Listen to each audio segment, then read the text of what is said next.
بصي، طرحه معجناها، طرحه معجناها. بعد السلام عليكم، وعاملين ايه؟ يا رب تكونوا بخير. اي واحده اي واحده عايزه تعرف جوزها، لا جوزها اتجوزت وخلاص واتهببت على عينها ب60. خلاص جوزها اتجوزته، ما لا محالة لازم هتعيش غصب عنك عشان خاطر ولادك وعشان خاطر بيتك. لا محالة، انت بتغلط هو بتغلط، خلاص القصة دي منتهية. انا بتكلم على اللي هتخطب، اللي هتتخطب، واللي هيخطب. علشان علشان تتجنبي المشاكل اللي هتيجي بعد الجواز. طبعا اثناء الخطوبة كله بيتجمل على كله. بصي، ما فيش حد كداب اللي يقول لك انا ما بظهرش بصوره غير صورتي، كداب. لابد في خفايا. ده اسمك انت يعني لا مؤاخذه بتعرفيه قبل الجواز، وبتخرجي معاه وبيجي عند بيت ابوك وبتتعاملوا مية مية، ومع ذلك بعد الجواز بتكتشفي في عيوب وبيكتشف فيك عيوب. ما فيش كلام يعني. فانا عايزه اجنبك ولو جزء بسيط من اللي ممكن يحصل بعد الجواز، واجنبك انت برضو يا ابني، ما انت بنتي وهو ابني. عايزه اجنبكم انتوا الاتنين المشاكل اللي ممكن تيجي بعد كده. زي ايه يا امي؟ اقول لك زي ايه. لو انت خاطب وبتحب خطيبتك، شايفها هاديه ورزينه وعاجله وبسم الله ما شاء الله كويسه جدا، بس انت جلجان تكون عصبيه فيما بعد. وارد. انت نفس النظام، شايفه خطيبك الله اكبر عليه مية مية، بس للاسف بعد الجواز بنكتشف حاجه غير كده خالص. وارد.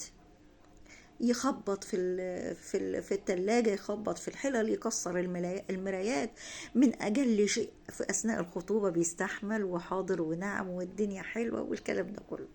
وانت نفس النظام، مش هو بس. المهم تتجنب ازاي؟ زي ما وريتك الإشارب ده، عاملاه عجد، ربطاه عجد. وممكن تربطي أو تربط حبال، انت أو هي، تجيب حبل تربطه، تعجده تعجده. شوفي انا كست مثلا لما بنزل حبل من البلكونه ولا حاجه ويجي يتعجد، بقعد غصب عني وعن اهلي، اقعد سنه سنه واروح ايه، فكاه. لو اتعصلج معايا بحلف باي بنات المسلمين اروح سايباه ورمياه. شيء طبيعي، شيء ده وارد. بس بعد ايه، محاوله واتنين وتلاته، لما بفشل خالص. لكن في ناس من اول عقده تتنرفز وترمي، تتعصب وترمي. ده ما ينفعش.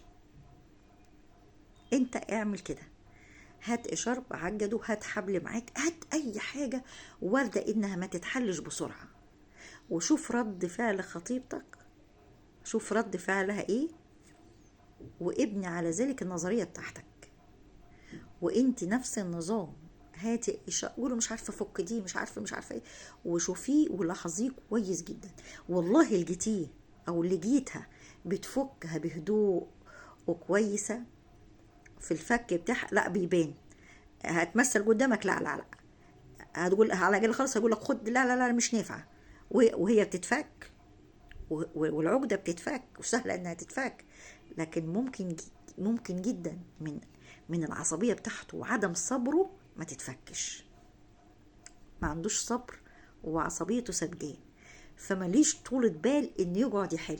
فاللي زي كده بعد كده لا هيحل ولا عنده صبر ولا عنده طولة بال. فلغايه كده هقول له سلام عليكم، اخرب واسيب خطيبي واسيب خطيبتي؟ ايوه. لا، انت النهارده شايف مش قادر يحل فوق عقده صغيره، مش قادر على حاجه بسيطه، ولا قادره على حاجه بسيطه تستحملها. هتستحمل بعد كده؟ هتستحمل المشاكل اللي هتيجي بعد كده؟ مش هتستحمل. من اجل مشكله هتضرب طوخ في ملوخ، وهتلعن سلسفيل اليوم اللي اتجوزتك فيه واليوم اللي اتجوزتها فيه، وهتسيبوا بعض. والله انا ما بتكلمش على مشكله واحده، المشاكل العامه. في نموذج واتنين وتلاتة وعشرة وعشرين ومليون كويس، وفي ملايين مش كويسين. على فكرة، على فكرة جربتها بنفسي، جربتها بنفسي وفشلت، وبنيت حياتي على كده وفشلت. بتستغربين ليه؟ حبيبتي، بنتي تقريبا حبيبتي وبنتي قالت لي يا ماما انا حصل معايا كذا وكذا وعملت التجربة دي وانصح الناس بيها. قالت لي يا ماما انا عملتها وفشلت، قدمتها كذا وكذا وكذا وكذا وصممت على الجوازة لكن ما نفعتش. فقلت يا ريتني من ساعتها اتطلقت او سبته، كان اهون عليا 1000 مرة من اللي انا فيه. فانا بقول لكم عن تجربة مش وبس، جربوها ومش هتندموا.